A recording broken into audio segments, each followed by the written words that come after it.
everyone, and welcome to Beginnings, the show that asks, where do creative people come from? My name is Andy. I'm the host of the show and a writer and performer based in Los Angeles, California. How is everyone doing? How is dystopia treating you all? Hope you are protecting yourselves from JN1, whatever the new variant is. I hope you are. We had some epidemiologists on a bonus episode of Couples Therapy, my podcast that I do with my wife, which is mostly a comedy podcast, but because we are COVID safe, we had epidemiologists on. And the big takeaways, folks: wear a mask, avoid crowded areas. So please take that to heart. And while you're taking that to heart, take this to heart. Great episode today. This is Doug Bielmeier. If you don't know who Doug is, I'm going to read you his bio right now. Originally from Buffalo, composer Doug Bielmeier started out playing in indie rock bands before shifting his focus to composition, which he received both bachelor's and master's degrees for. His music has been described as a, quote, extension of Xenakis' early electroacoustic tape pieces, and his albums include 2017's Betty and the Sensory World, 2018's Costa Mesa Rocking Chair, and 2019's Beast of Bodmin Moor. Doug also holds a PhD in education and is a professor at Northeastern University in Boston. In addition to all this, Doug is the creator and host of The Process, a podcast that focuses on the creative process for experimental music. His most recent album, Music for Billionaires, was released by New Focus Recordings at the end of October, and it is great. I like it a ton. That's why I wanted to speak to Doug. And this is really good. Doug's a thoughtful guy, obviously, both a PhD and someone who hosts a podcast that delves into similar kinds of things as this show does. Don't think I cracked him, though. Don't think I cracked him. There's a lot of asking a question that would then, I think both of us did this. I'm not putting this on Doug. I'm just saying both of us would intellectualize it. We got somewhere. We got into some good places, but like in the beginning, I did say sometimes when you have two people who host something that are on one podcast, maybe there's a Hegelian struggle between their consciousnesses for who's the dominant one. I don't really mean that. And it certainly wasn't like that in this. But if there was, Doug won. Anyway, tons of interesting stuff. The unconscious, avant-garde art, and meaning. We get into whether Doug's parents understand what he does or approve of what he does and what that means for him. Yeah, it's great. Doug's I was going to say rad interlocutor. That's what the words were that came to my brain. He's a very rad interlocutor, great musician. So I hope you like this episode. And if you do, I've been doing this show for 14 years. I've talked to hundreds of musicians and writers and performers and actors and showrunners. If you want to check out other episodes, look, you can just dive into the catalog and try to find someone. But what I like to do here is a little recommended if you like. Doug's a composer. Maybe if you like my talk with him, you'll like my talk with other composers. For example, David Harrington of Kronos Quartet, Bobby Previtt, who's mentioned in this episode, Terry Riley, Bill Orcutt, Zena Parkins, Rob Mazurek. It's just a handful. Oh, who else? Oh, coming up soon, Arnold Drayblatt. That was really good. So check out those episodes. If you like them, why not subscribe to the show? Why not leave a review? Find me on social media, also at Andy Beckerman. I would say mostly Instagram at this point, but I guess I'm writing a joke or two on Blue Sky, and Twitter's just a fucking rotting corpse. We're all just, I don't even know. I was about to say like digging through, looking at, I don't know. I guess I find some information on there. Bree Newsom, Amani Barberin are still good people to follow, especially for commentary about our crumbling empire that we live in. But what else? Oh, coming up on the show, a lot of great episodes. The aforementioned Arnold Drayblatt, Evan Dando, Tanya Donnelly, Jonathan Lethem. These were all great. So stay tuned for those. But for now, let's talk to Doug.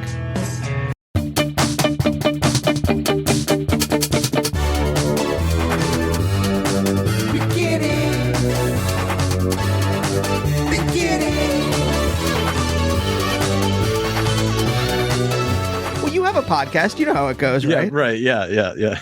Right. Do you feel when you're on someone else's podcast, is there a Hegelian master slave dialectic? Whoa.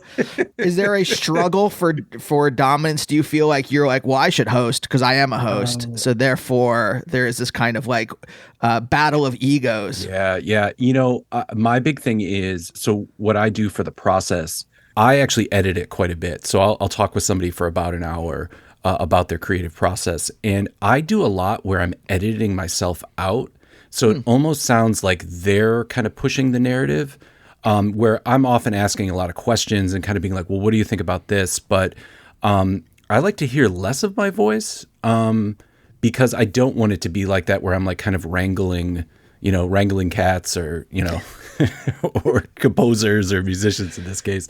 Like I want it to feel more driven by them, because I think for the process, it's about them explaining their process, whether like I agree with it, disagree with it, or like however I feel about it.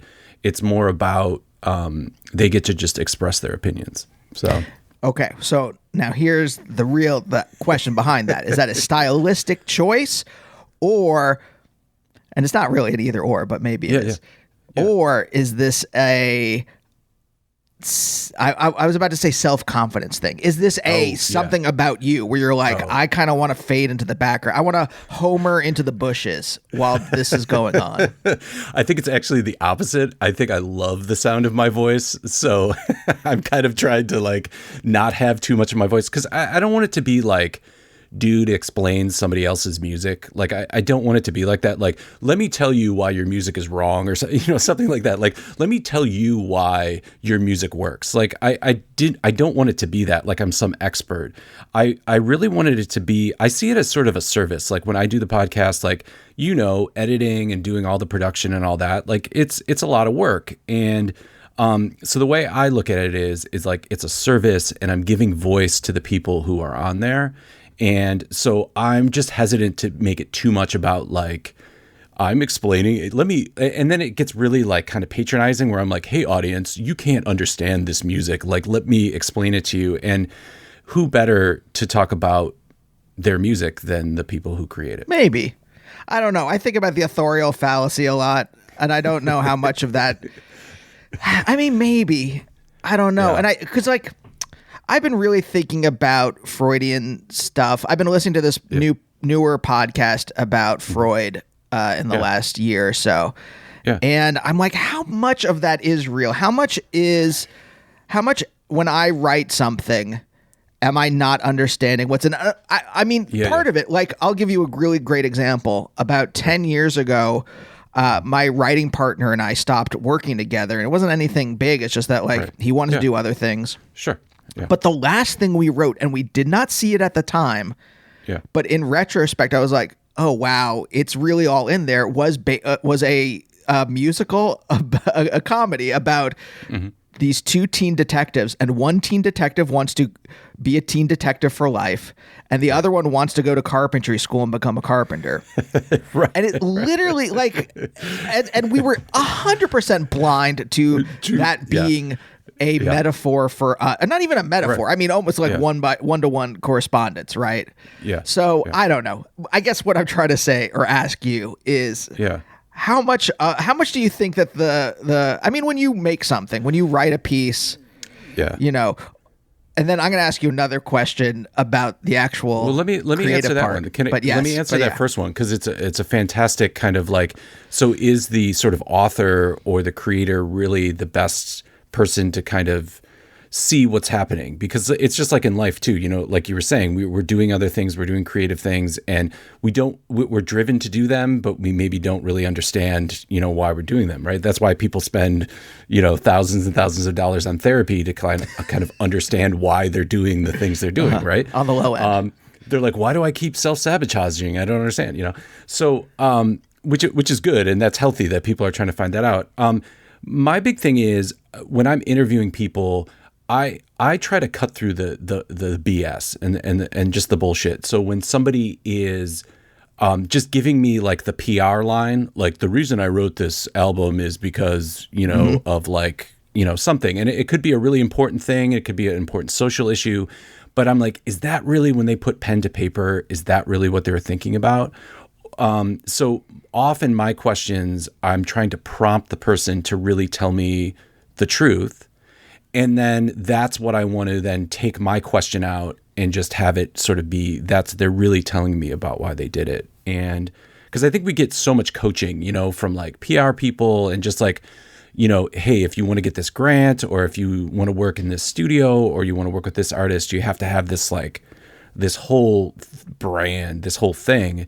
And sometimes it's like I wrote this piece because I was really sad, and it helped me cope with the suffering of life. Like no one's going to say that right on a podcast, be like, why did I write this piece? Well, I suffer a lot in my life, and I use this piece to help me cope with the suffering. Instead, they'll be like, well, it's about, relationships, or it's about the stock market or something like that, or it's about corporate greed or something. And, so it's like, get to what's real, I mean, do you find that in yourself that you are, when you compose something, and here's a parenthetical, because this is what I was about to keep talking about before. And I'm like, right. When you write something, I think about orchestral works because they're very difficult for me to conceive of in my head. Do you think of it first in your head? Like, do you have something going on in your head and you're like, oh, I got to quick grab some notation paper and write down? Or are you fucking around on a keyboard and you're like, oh, I like that, and I'm going to keep working with this idea? Or is it a mix? Yes. So all of those things. So you have the dream, right? And I don't mean like when you're asleep, but you have the dream. You hear something, you hear like a lawnmower start up with also somebody playing a C chord on a piano, and you're like, oh my God, get me something to write this down. Get me, can I record that? And then, other times you're just kind of like, dicking around on a keyboard. You can see I have a bunch behind me. So sometimes you're doing that. Sometimes you're, I guess, in a more, professional way, you're messing around with different sounds, you're sampling audio, you're morphing it, you're changing it. But either way, there's a lot of mix of sort of inspiration and sort of experimentation. Okay. So knowing that it could start either interior, from your interior, or from your exterior, either way. Right. Do you think you are, like, when you write something, do you have a specific, like, well, this is about the misery of the, the working poor in America, or whatever, right? Or is it like, oh, I like that sound, and then later on you're attaching some kind of meaning to it? Yeah. I think there's a lot of pressure to attach extra musical ideas to your music in order to promote it and to, make it more engaging. Some people use the word accessible, and I don't like that word, because that word feels patronizing to me. It feels like you're being like, y'all can't understand this, so I'll just make it as simple as possible. Like, it's instead, I think, engaging. Can I make something that is going to have a response? Somebody's going to respond to that. And kind of like the P.T. Barnum, like, if it's a good response or a bad response, that doesn't really matter. I just need a response. There can't be no response, because P.T. Barnum used to say like that, that was the worst thing, that he could do something and no one cared. Mm-hmm. And he was a circus impresario, so you could tell he was all about reaction and big shows. So I think about that is like, how often am I actually saying I want to talk about, the struggles in the Middle East, or I want to talk about what's happening in Ukraine musically, and I want to express that in music? Or is that something that gets attached later? I think, just to answer the question directly, I think I'm often driven by a musical idea or something, a contrast, a change. Like, you think about like, oh, wouldn't it be cool? So I heard that lawnmower and somebody played a C chord on a piano, and I was like, wasn't that cool how sonically we heard this lawnmower that was all over the place, and then it focused on this chord, like that was really cool. And that usually tends to be the stuff that's driving me. However, if I come on a podcast or I'm talking to somebody about my music who, doesn't have degrees in music or doesn't have a lot of experience in music, if I start talking about like, how I use like a spectral analyzer to like, interpret those two things, that's just not something that probably will engage them. So I think there is a lot of pressure to, create dialogues with the audience via sort of contemporary issues, contemporary ideas. Huh. See, that's the thing that when you say that, I'm like, oh, that is interesting to me. That's more you saying like, oh yeah, I use a spectral analyzer, which I don't know what that is. Right. You explaining that seems much more interesting to me than like I think about when I go to a museum. Yeah. And I see the little card on the wall. Mm-hmm. And I used to be a philosophy professor, so it's not like like these ideas are foreign to me. But like I see a card on the wall, and I'm like, really? That's what this painting? That's what you were thinking of when you did this, and it wasn't just like I splashed some paint through a filter through whatever. I made this elaborate process, and that's how I got this painting. That's much more interesting to me than someone's tacked on avant-garde. Right. I was about to say bullshit. I don't really mean bullshit, but tacked on avant-garde, let's say blatherskite. Just like, you put some random stuff together that sounds good on a grant application or whatever. Well, yeah, and that could be a big part of it, right? Because at the end of the day, like we've got to have funding to do this stuff, right? And you have to have an audience. You would probably want an audience, and you want to engage an audience. So you have to think about who that audience is. So if it's like an artist like yourself, like if that's my audience and it's an artist like you, then you're going to be really interested in the process. You're going to be interested in the, brass tacks of how I did this. And you would also appreciate the honesty if I'm like, yeah, dude, you know what? I was like really pissed at my friend. So I went and just like banged on the piano and I came up with this like really cool kind of tone. And that's where the piece came from. Right. You would appreciate that more than maybe somebody else who, has a more sort of, parallel relationship to music or parallel relationship to art, or is an audience member and not a practitioner. Really throwing at me that other people have different perspectives than I do. Really like shoving my face in that, huh? Yeah, I guess it's weird that obviously many people find different ways, but like it does like I'm just like, is that true? I guess that's the thing I'm okay. Like trying to. Is that true? And what is true? What are you asking? You're saying, is that true? What is true? When you like have a write a piece, and it was like, hey, I was mad at Bill, and so I was just like I sat down at the piano and just like bang something out. I'm like, oh, that actually sounds cool. Yeah. But then afterwards you're like, well, really it's about neoliberalism, right? Or whatever. When you do that specifically, so I'm talking about you personally. Yeah, sure. What's going on? Is that like now you have this tacked on meaning that is part of the performance, that is part of the when I was in academia, one of the things that really turned me off was that I saw that a lot of it was theater for the discipline. So in philosophy specifically, right? A lot of it was, well, we're doing this because this is what gets us published. This is what pays our mortgage. This is what gets us awards. This is what gets me tenure, right? And it wasn't about doing good philosophy necessarily. It was about playing the game. And I guess I'm wondering how much of it is what emanates out of you in this creative act and how much of it is playing the game. I look at it as I look at it more as I believe in what I'm doing is important to me. So I believe that the music I create is important to me. It is extremely important for my well-being to create this music. If I was not creating this music, I probably would not be alive.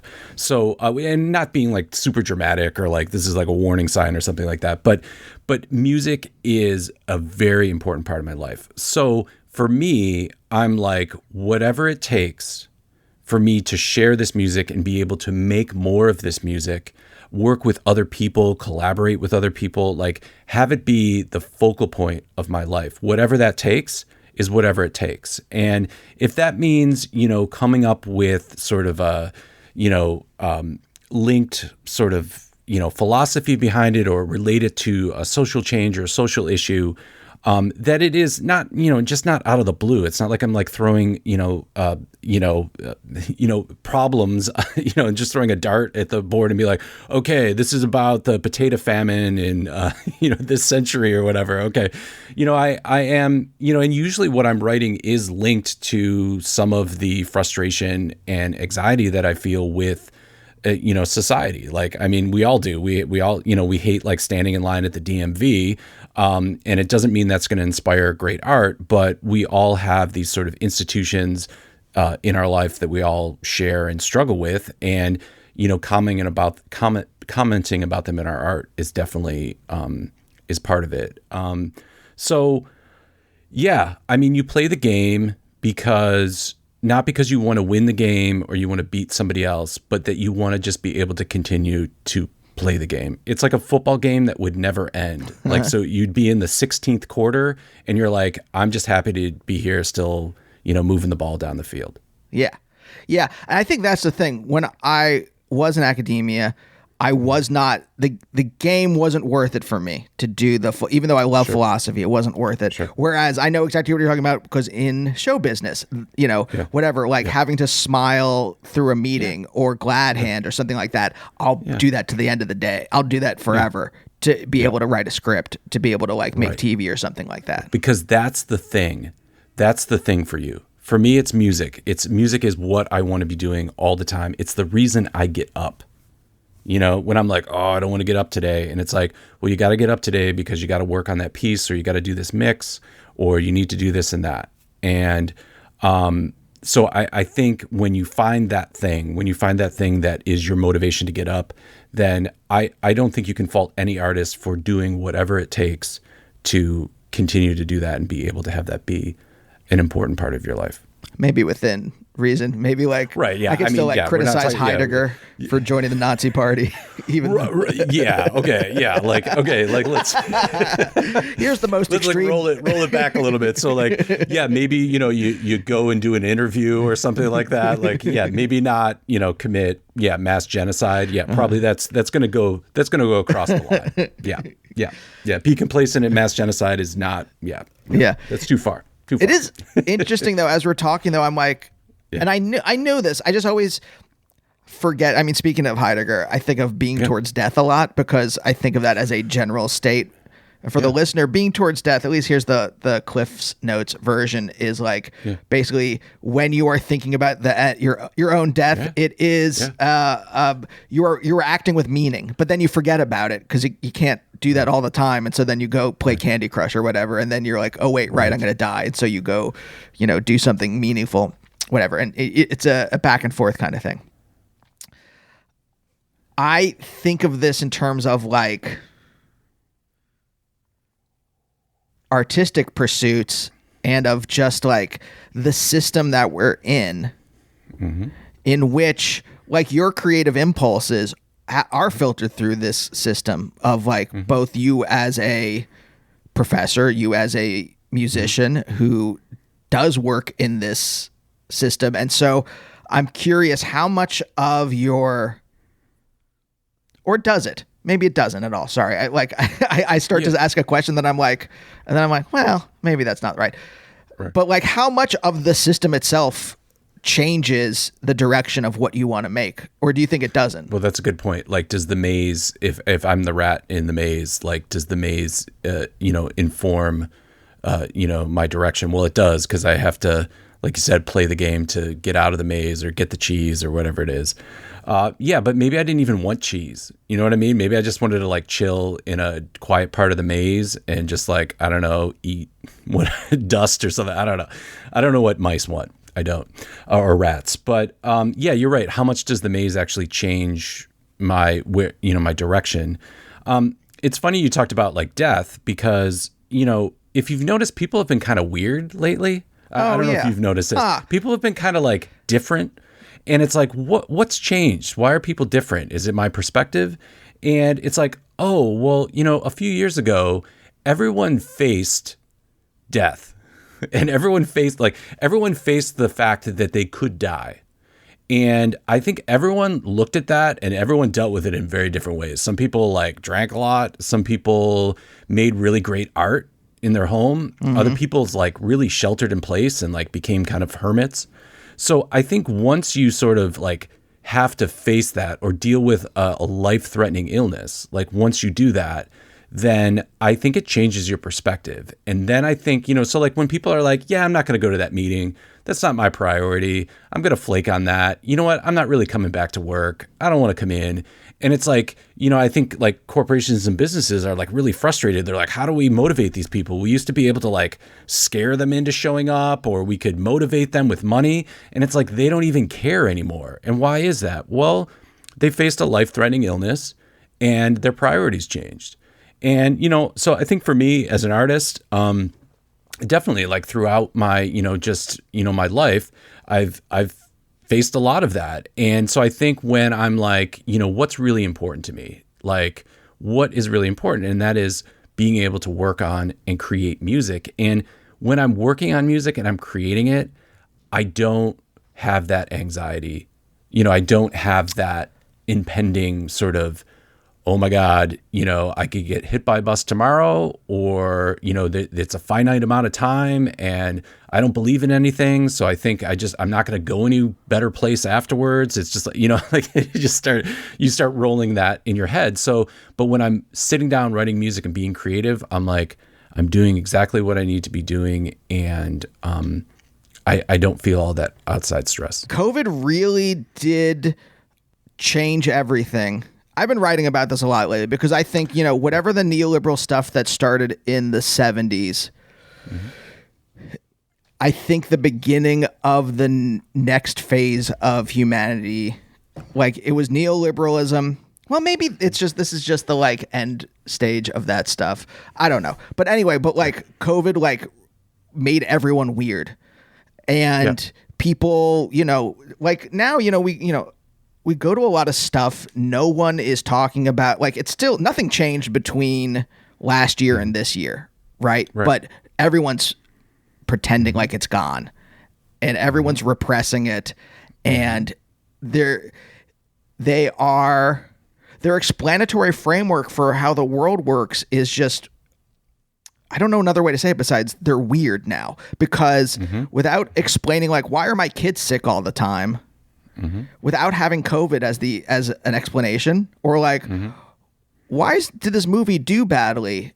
And it's like, well, people don't want to go to a theater and possibly get sick for like, the Shitter Sins Part 2 or whatever, right? The Shitter Sins. Hey man, that was a good movie. That was really. Well, I liked it, but I can get it. I got it online at home. Right. Okay, we can just stream it. Yeah. But like and so they're getting increasing. I see a lot of at least liberal center folks in my life, resorting to very strange explanations for things. Yeah, and I think that like over the last 3 years, you had people confront their mortality and have to like reckon with it, and then they're like, I don't like that, and so they retreated to like I don't know if you watch any like Adam Curtis documentaries, but like. Adam Curtis is great, and he basically charts how like the liberalism just like retreated from over the last like 40, 50 years, tried to like do some good in the world, realized it couldn't, and then retreated and tried to do good in itself, and then realized it couldn't actually even control itself, so it retreated even further. And my whole take is that now it's in Narnia. Now we're living in and like in the wardrobe, and I'm trying to shout through the wardrobe like wear a mask, and they're like, "What are you talking about? I'm hanging out with Aslan." Yeah, who I don't want to give the book away, but it doesn't work out very well for him, the lion. I agree with that.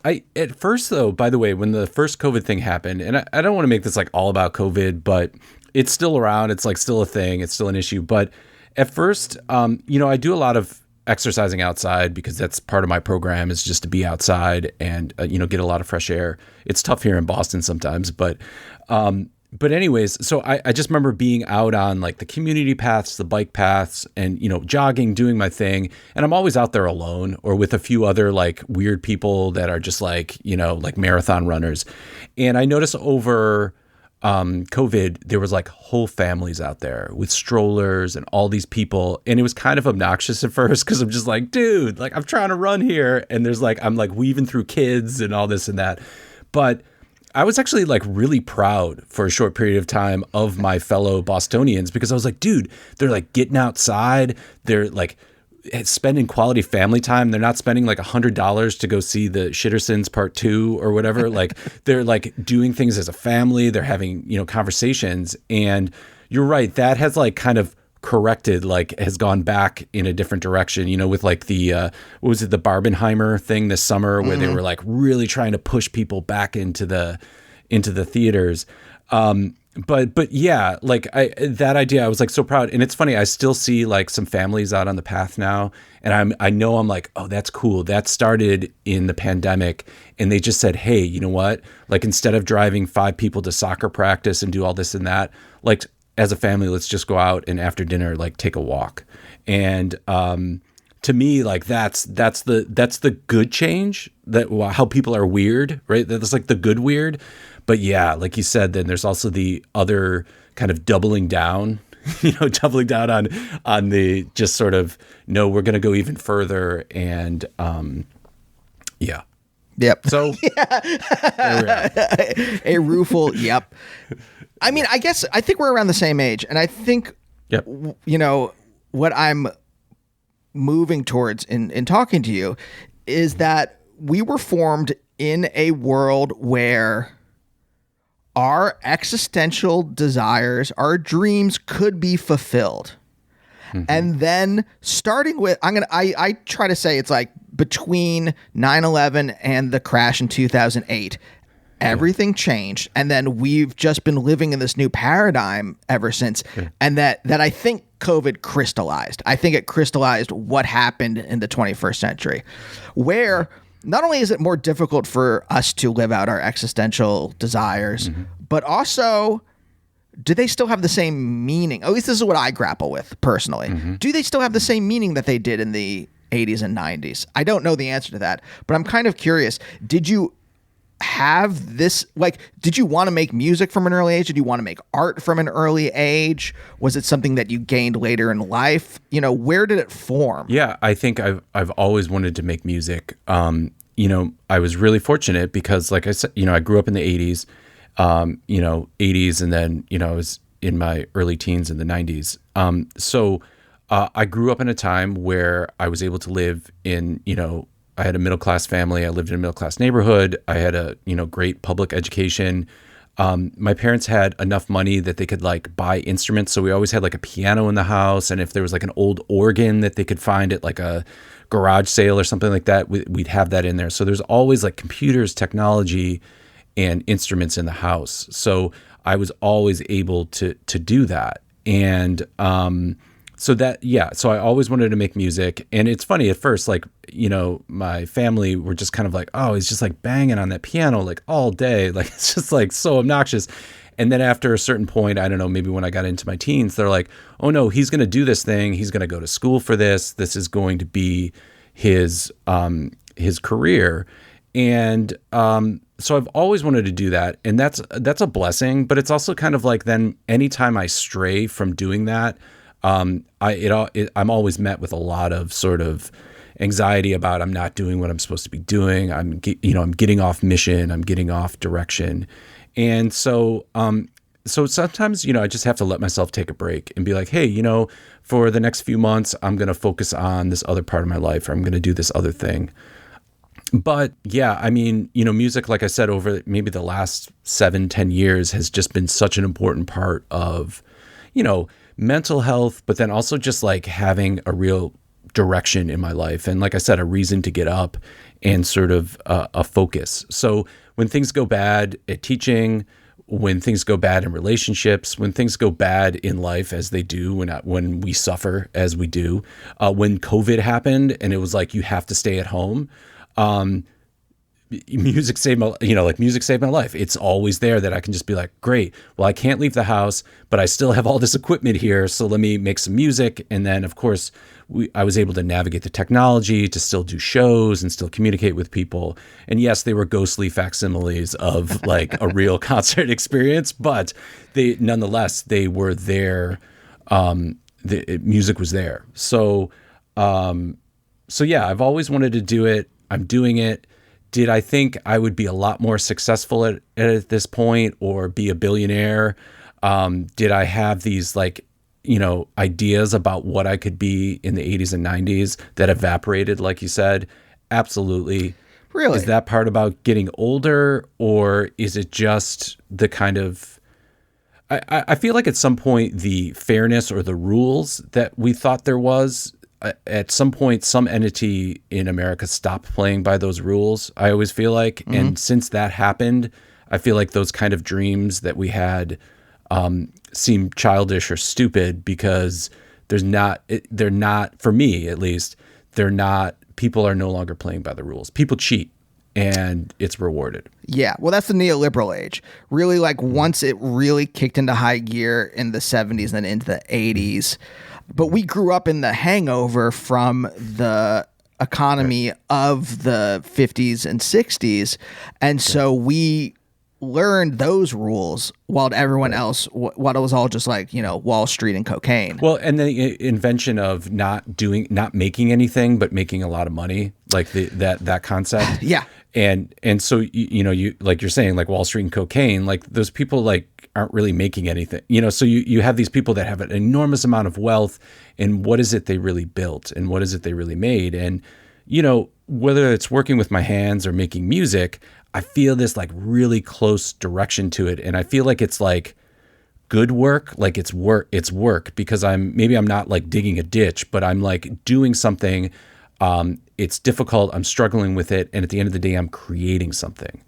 But it's interesting. I create something and sometimes I have no financial benefit for doing so. Yeah. Where somebody can, do a bunch of cocaine in a boardroom and liquidate a company and, they're living the quote unquote high life. Yeah. So.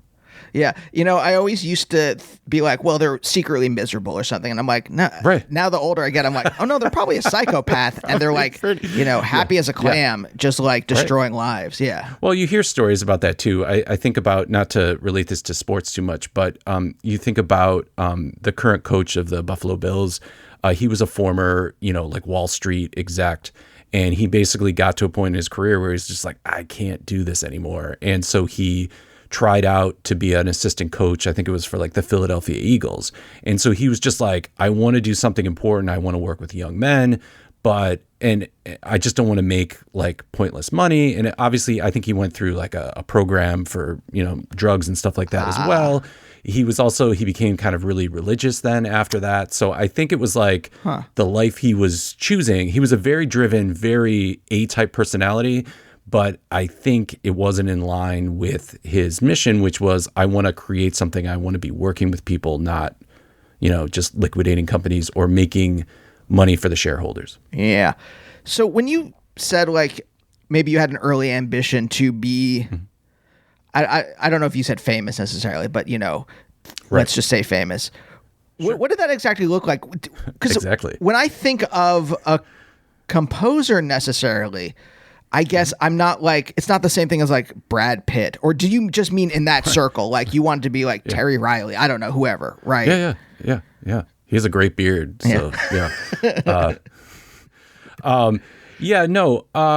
yeah, you're right. See, that's the thing. I think that's the youthful part of it, is that I wanted to be quote unquote famous, right? So you're like, well, Doug, what's your 5-year plan on becoming famous, right? You kind of just did that to me, right? And I'm like, oh, actually, I don't know. I don't really know what that means. And, I work with a lot of young people being a professor, and a lot of times I get people in my office that are like that. And clearly they're saying like, I want to be famous, or I want to be the best at this thing. Or it's not even just defined as that. They're like, I want to be successful. And it's like, what the hell does that even mean? Does successful mean you're fulfilled? Does it mean you're rich?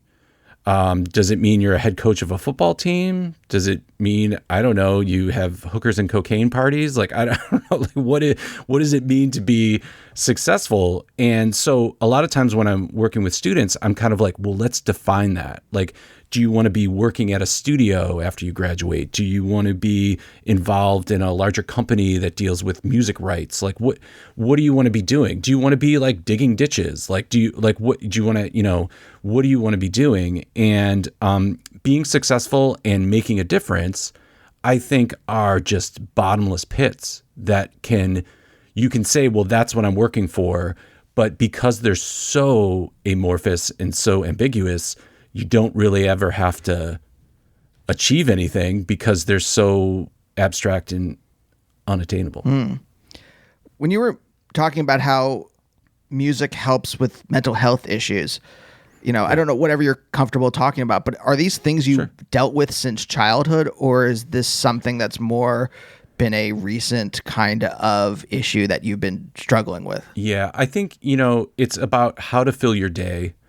And how to fill your day with, for me it's how do I fill my day, and how do I fill it with healthy, behavior. And so obviously, like, exercising is part of my program, and writing music takes an exorbitant amount of time. And being creative and trying over and over again. And so when I'm creating and I'm exercising, eating right, like the whole thing, like when I'm doing all those things, it's keeping me focused on healthy habits and healthy behavior. And that keeps me in a better mental state. So I've really made music part of my life in a positive version of my life, because I think, definitely like in my late 20s, there were times when I just like kind of stopped writing music, and I was doing a lot of other unhealthy things. And so it was kind of like it snowballs, right? You stop writing music, you start focusing on the wrong things, right? You stop focusing on music. I started focusing on things that I didn't want to do, like jobs and, different parts of my career. And, so just like how you kind of mentioned, you kind of moved away from academia because you were kind of, no, the maze is changing my, I want the cheese and the maze is distorting that. Right. So you had to kind of get out of that. I think, the same thing sort of happened in my life where I was just like, I'm not going in the direction that I want to. And yeah, I know I can't be super famous and be Brad Pitt or be a billionaire or some other abstract version of what it means to be successful, but I can have music be part of my life. And so now my goals are really like, okay, I want to get X number of plays for this album. I want to talk to this many people about the album. I want to perform it this many times this year. Like those are all things, we were talking about control earlier. Those are all things in the short term that I can control. Because I can't control becoming Brad Pitt. Like, Brad Pitt wasn't like, I'm going to be Brad Pitt. He's like, I'm going to do this gig. Yeah. And then I'm going to do the next gig. And then I'm going to show up for the next one and do a good job. And then, you know what I mean? Like, he was just like going from gig to gig. Yeah. Yeah. And he was also really handsome too. So he had that. I didn't win on that role today. So. I mean, the dynamics, especially of fame, are very strange because some of it is just luck. Some of it is PR people. Like when I moved out here and I learned that, I'm like, oh, there are just very powerful publicists who are able to place you in certain contexts where you will be able to become famous, or at least where they can, they hold you up as high as possible and then you have to fly from there, or you just have to let luck take you over. But I guess what I'm curious about, when I was younger, I kind of knew, I wasn't super self-aware, but I was self-aware enough to know that I was like weird. Okay. And that the things, the comedy I was interested in was weird, not out there, like there was a place for it. Mr. Show, there, things like that. Right. Yeah. David Cross. Yes. Yeah. The humor. Yeah. Yeah. So I knew there was a place for it, but I also knew it was niche. And I'm kind of curious. And I knew that the idea of fame didn't appeal to me, but I also knew that it wasn't something attainable, knowing how I was as a person and what my interests were. And I'm kind of curious in the same way for you. Yeah. It seems to me that being a composer, unless you're like, well, I'm going to do my version of, I don't know, Rachmaninoff at the Lincoln Center or whatever. Like, I don't know. I really don't I'm not that keyed into what that is. Like, what did it mean? What did that even mean to you as when you were younger? Well, I think about like Mr. Show with Bob and David and, Kids in the Hall, and The State. I think that was on MTV for a little while. Yep. So all those shows were like this, like that. I think that was definitely from our era where it was like this other type of comedy, and Upright Citizens Brigade later, and there's been a lot of since. Even some of like the current sort of, even Chappelle Show and some of those things kind of come from this like, well, it's social commentary, it's odd, it's irreverent, and sometimes it's mean-spirited, and that makes it even more funny. So I think it's kind of the corollary to music is you're like, Doug, why aren't you writing Taylor Swift pop songs? Like, why aren't you writing songs for that? Because that would probably be the best way to some of these things we were talking about with like money and success. Some of the superficial ways to achieve those would be by doing that, writing songs, pop songs, writing songs that are designed for a lot of people to like, right? And you're talking about a type of comedy that it's not going to be it's not a sitcom. It's not going to be everyone's like, flavor. And there was a while in my 20s when I was like in a lot of bands and writing more like indie pop. This was like in the mid 2000s. So I was doing a lot of, sort of just indie pop, indie rock type stuff. I always enjoyed that, but I was always then making this ambient music, this sort of noise music, this other stuff that I would coin as more experimental. Yeah. And, so I did a lot of bands. I worked with a lot of groups and did a lot of that. I was recording a lot of bands at that time too, because I, had a whole career in recording and still do in mixing. But it was like about 7 years ago, maybe sometime in my mid 30s where I was just like, so about 10 years ago now, where I was just like, no, I really want to focus on this composer thing, on this electronic music, this ambient thing. And I really just want to go forward with that. And so it was like, do one album. No one cares, right? And I was like, okay, do another album. This time, let me market it a little bit differently. Let me try this mixture. Let me add in a live component. A few people cared, right? And so I feel like with every album now successively, I've just been like kind of refining what I'm doing to engage more people, not to like write Taylor Swift pop songs, but to just like engage more people and get more people to hear what it is I'm most passionate about. But when you were younger, was it like, I'm going to play indie rock? Yeah, dude. I was going to be a rock star, man. I was going to be a fucking rock star. Okay. Yeah. Okay. Well, I was thinking, going to be a rock star. In my mind, okay, this is reading a little bit about you before we were talking, Mm-hmm. I had this, I drew this vision of you in my head, which was, do you know Bobby Previtt? No, I don't. Wonderful, awesome composer from Niagara Falls. And okay. When we talked, he's older than us. I think he's like in his maybe his 60s or so. But when he was growing up, and he comes from a working class background, he went to I think in Buffalo. I think he went to a school in Buffalo where like composers they had like in the 60s they had brought in like John Cage and a bunch of other composers, right? Oh, at University of Buffalo. I think so, right? Because Morton Feldman like worked there or whatever. Yeah. So I think this is talk about hookers and cocaine parties. Yeah. But anyways, I'm reconstructing this interview from 2 years ago in my head now, but I think this is basically what the story was. And he was a composer from an early age. And so I just assumed that it was the same thing for you, that you're like, all right, you know what? I'm going to be whatever, Philip Glass. I don't know. Like, that's the kind of thing that I'm aiming for. But it was really more like, you're like, no, I'm going to be Ben Gibbard or something like that. No, it was even more lame than that. Because remember, I grew up in the 80s and 90s. So at first I wanted to be like Aerosmith, and I had a backpack that said Aerosmith rules on it. Yeah. And then once grunge broke around the early 90s, then I wanted to be like, Nirvana, Pearl Jam, whatever. Sure. I loved Britpop, like the London Suede, and I thought they were just like the coolest band ever. So there was all these kind of like Britpop, like, rock groups, that type of thing. And I think what happened is I went to school and, I went to undergrad school at the Hart School in Connecticut, and that was, a more traditional composition program. And so I think it evolved into that, like saying like, hey, I want to make music that is all about the music. Because a lot of those groups that we just described, they're fantastic. The music's great. But like you said, there's like such a huge other thing attached to them, whether it's the sexiness of the lead singer or if it's the, sex, drugs, and rock and roll, all these other like brands and things that are put on it.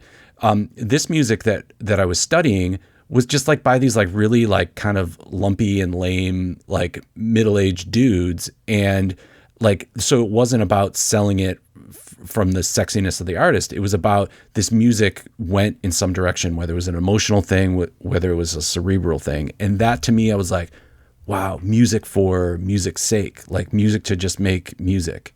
And that's what I was really drawn to. Interesting. So when you were growing up in Buffalo, what did your parents do for a living? So my dad worked for the government. And my mother was a reading specialist teacher. So she would teach and help people with, remedial reading problems.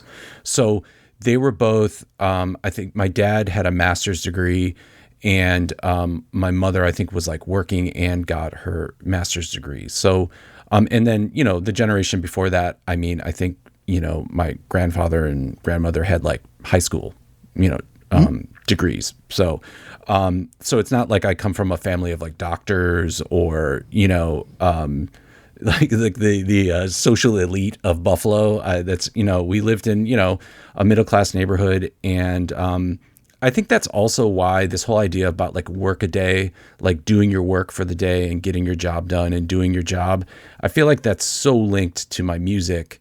And even if it's like really abstract and kind of this highfalutin like type sounding piece, it comes from this. I worked a little bit on this every day, and I tried to work a little bit every day, and then this is the result. Where other people, 2 a.m. inspired by like opium induced, like, sort of, fantastical. I'm not like cutting my ear off and sending it to anybody a la Van Gogh. It's a very much like I get up, I do my work, and then, do it again the next day. Yeah. Because it's my job. Yeah. Did they have any desires for you? Did they have something they wanted you to do? Absolutely. Yeah, I think when I first went to school, I wanted to be just composition, like just write music. Like that's what I wanted to do. And they're like, well, you should do some engineering. You should do, something else so that you could have something to fall back on.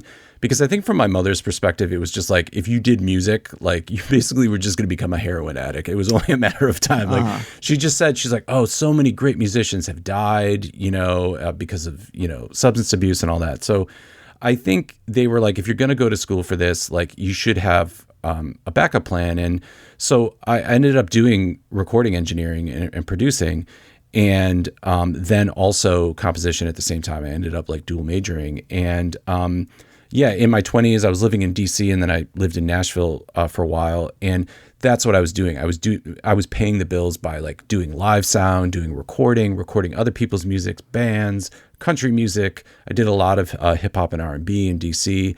So I was doing all that type of stuff. And then I was also, like I said, participating in bands and being part of like popular music. But it wasn't, like I said, until about 5-10 years ago where I was like, no, I want to do this other thing. I want to do this thing that I'm really passionate about. And I can still do all those other things, but I want to allot part of the day to work on this because that's important to me. Was there any, I guess what I'm trying to think about is, was there any kind of predecessor in your teenage years or in your childhood to composition as opposed to, say, grabbing a guitar and playing indie rock or something, or playing, your version of Nirvana or something like that? Or was that in the change, even though you went to school for it, was it really in the change where it took over? So I had a guitar and I learned how to play guitar just like everybody else in my neighborhood. And some of us got good at it or got better than others. Some people just gave it up because everyone was just like, like trying to get chicks or whatever. It's the 80s, so that's why I'm using that really offensive term now. Sure. Motley Crue. But that I'm putting you in the 16-year-old mindset of Doug Bielmeier.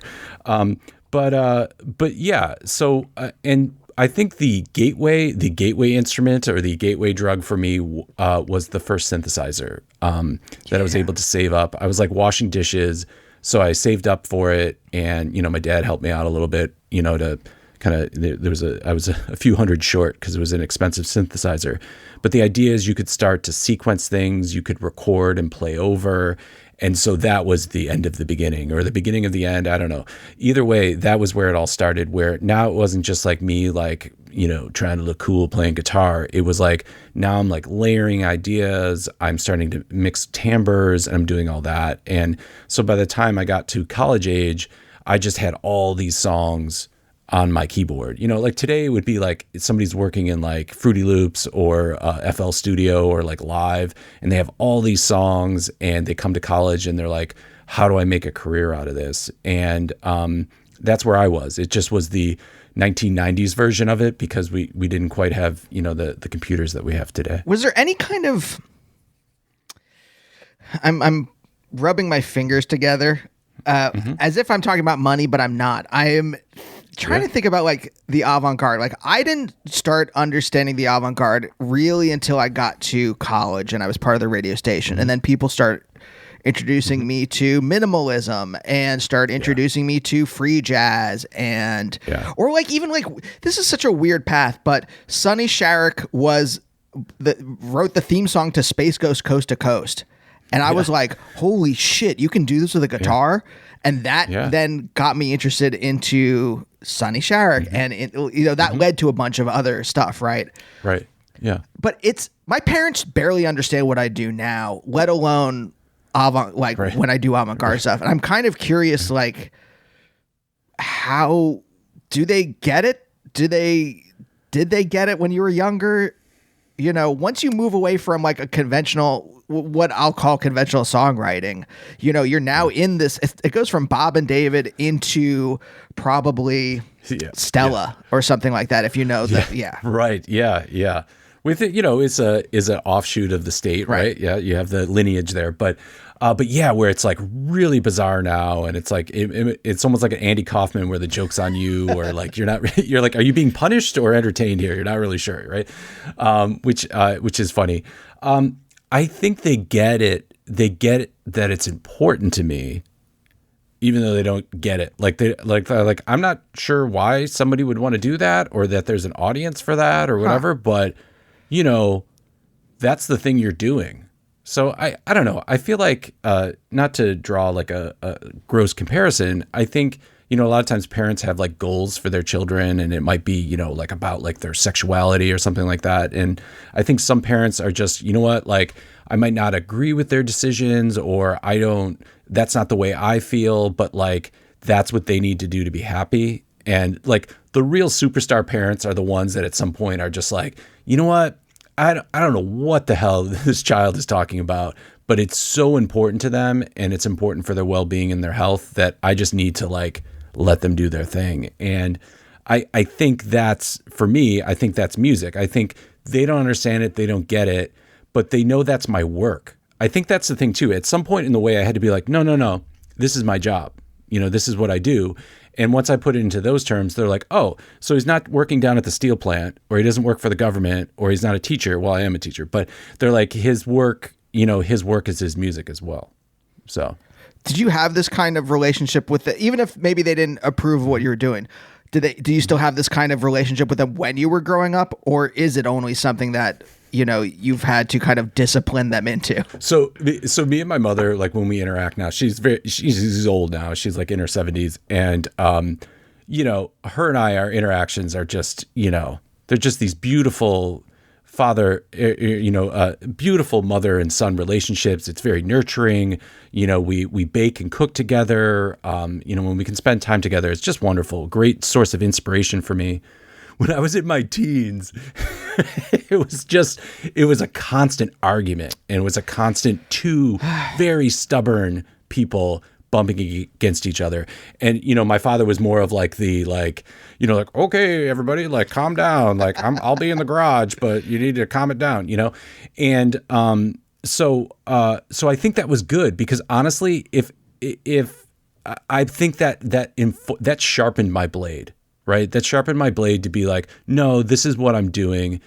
I really care about this. This is my job. This is what I'm passionate about.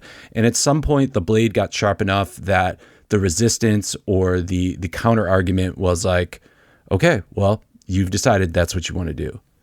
And okay, the really cool part about it was they're like, how can we help you do that?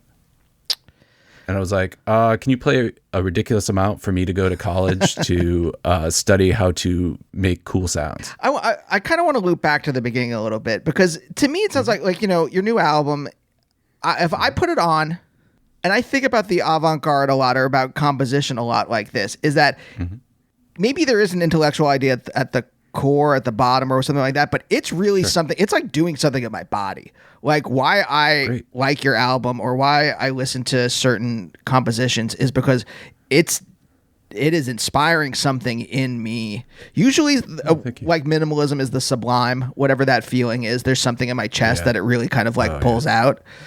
Yeah. And to me, that seems more visceral. Like if I put that on I don't know what it would do with my parents if I wrote that kind of music, but like,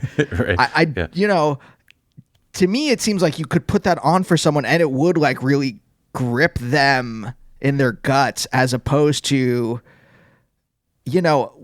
my wife likes such different music than me, but we'll be in the car and, I'll put on Guided by Voices, and it does nothing for her. It does absolutely. Right. She's like, in fact, it makes her angry. She's like, why do I have to listen to it? Well, that's something. If it makes her angry, I mean, that's something. It's a P.T. Barnum, right? Sure. Okay. There was some reaction, sure. right? Sure. Still had music, right? But I think there's like, is there a way to does that connect with her at all? Is there something deeper? I don't know. I'm asking. I don't know. So I think, for the music, for me, like, when is it done? Like, am I headed in the right direction? For me, when I get that feeling, the first track is called Wells, Maine, and it's about being on basically my version of heaven, which is a place in Maine where it's a beach. It's a dog beach, and there's a really great coffee place like right next to it. So you can literally like take a cup of coffee, sit down on the beach, dogs just attack you. And basically, it's beautiful, Maine weather in the summer. So for me, that's like how the album starts. And so I'm trying to capture that in the song. And really, and no BS where it's like, oh, I applied this after the fact. It's like, I was like, how could I put this into music? And so that's what I'm trying to go for. I really am thinking a lot about how is the listener going to respond to this, and not in the way, and you're like, that's kind of weird, but it's not, because we do this all the time. If I write this lyric and it rhymes with this word in this Taylor Swift song, like, is the audience going to like that? Is that going to be catchy? Are people going to be singing it later?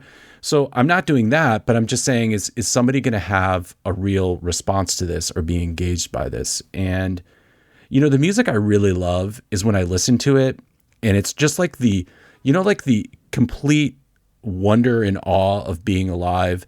And at the same time, like the sheer terror. Like if you've ever looked like at the Grand Canyon, or you just like, you're swimming in the ocean and you're like, this is so beautiful and so relaxing, but you're like, the ocean is very deep and there's a lot of sharks out here. I could be torn apart at any minute. And that sort of, I love music that takes you like right to that point where you're just like, this is so great. I'm like having a physical reaction to it. I mean, that's what I want to do, right? Not like make a catchy lyric that will remind you, that will make you go and buy it again. I'm looking for what's the physical connection between what sonically is happening. Yeah. Well, that's the thing that I'm asking then. Do you think that does connect with your mom or whatever? Is there something that is a better bridge than writing a Guided by Voices type song? No, I think the connection that my mother has to my music here, it does feel like a therapy session here talking about Freud. I think my mother loves me and I love this music. And so therefore, by proxy, she's seeing something that I love and I'm passionate about, and therefore she connects to it. Okay.